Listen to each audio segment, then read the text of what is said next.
Well, I'm concerned because, in fact, the Secretary General is concerned.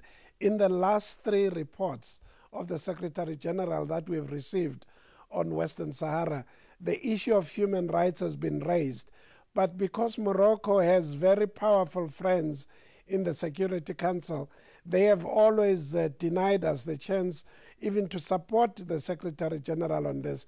And I think this is a way that demonstrates that if it was left to some members of the Security Council would just rally behind what Morocco wants. And we think that is not correct. So is the Security Council then guilty of double standards? It is guilty of double standards, because if it's Myanmar, we are worried about human rights there.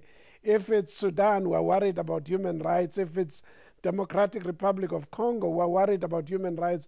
But when it comes to Western Sahara, just because Morocco has very powerful friends, some who are very permanent members, then deny the Security Council of pronouncing on this, or at least the bare minimum is to support the Secretary General, who calls on both parties, Morocco and Polisario, to uphold the human rights of the people in Western Sahara. I assume when you're talking about powerful friends, you mean some of the permanent members of the Security Council, such as France and the United States. So is the Security Council the right place for this issue to be raised, or should it be raised within the Human Rights Council? The High Commissioner for Human Rights has already prepared a human rights report on the situation in Western Sahara, but it's been held back again because these powerful countries do not want that report to be out.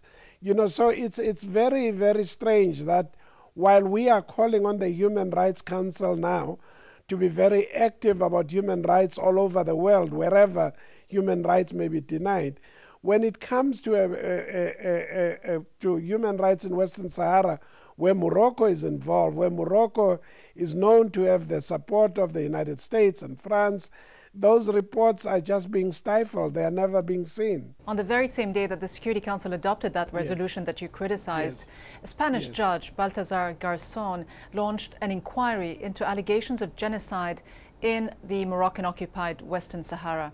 How significant a development is this, and can the Security Council continue to overlook it?